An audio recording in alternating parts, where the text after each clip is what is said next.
all of that was that the fine for first offense is now $100, second is $200, third and subsequent are $300. And there seemed to be some confusion on the part of council, so maybe the wider community as well.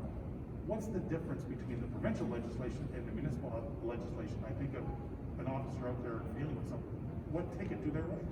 Well, the provincial mask mandate is part of a broader suite of public health measures at the province, and it only applies, as I understand it, to workplaces, while our bylaw applies to all indoor spaces and public vehicles like transit vehicles. I suppose one could argue that a transit vehicle is a workplace for the driver, but ours is a bit more clear. And so it is true that violations of the public health order will start at $1,200, going up to $100,000 for first offense. But this gives our peace officers and police officers a bit more tool, a bit more discretion on what kind of a ticket they write, if any. So as I said before, look, if you are, oh my gosh, I forgot my mask in the car, then just go get your mask. You're not going to get a ticket. If you are flagrantly disregarding the health of others and being abusive and angry, well, you might get the big ticket on the provincial health order. Or if you're a repeat offender who just keeps doing it, then you will see bigger fines from the city bylaw. The point is just wear your mask and you don't have to worry about any of this. Why did the city feel the need to increase this? We had originally looked at $100, and when this was brand new and we were the first jurisdiction in Alberta to put it, it was felt that we don't know if people are going to comply, we don't know if it's going to be hard for people, maybe people don't have masks. And at that point, council decided to make it a more of a token penalty, but at this point, everybody's got a mask, everybody knows the rules. And so if you're not wearing your mask, it's not by mistake. Should we expect that the bylaw to be in place until the end of 21? The bylaw's going to be in place for a while, yeah. If as we speak, the Minister of Health is talking about our vaccination schedules here in Alberta, and I don't know what he's saying. But if we're looking at people in Alberta being fully vaccinated by the fall, then obviously there will be no need for the bylaw at that time.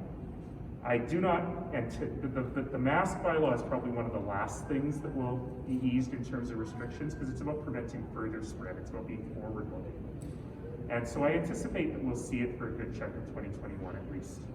You just addressed, I think some people might be under the impression that you get the vaccine, you walk out, you take your mask off and you're good, but that's not exactly how it's going to go.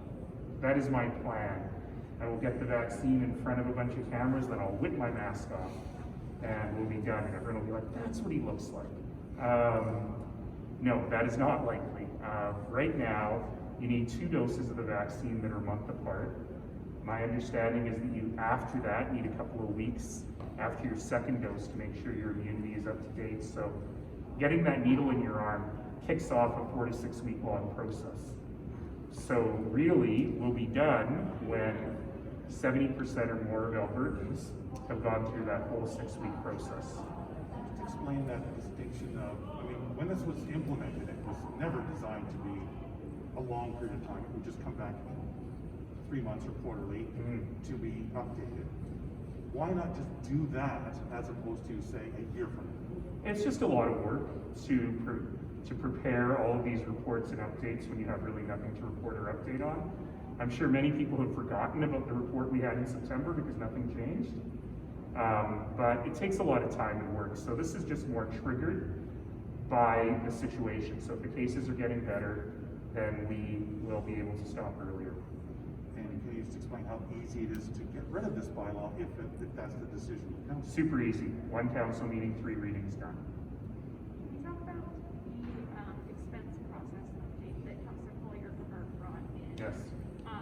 So what will the process of approving councillors' expenses look like for now? It seems like a lot more belts and braces than previously.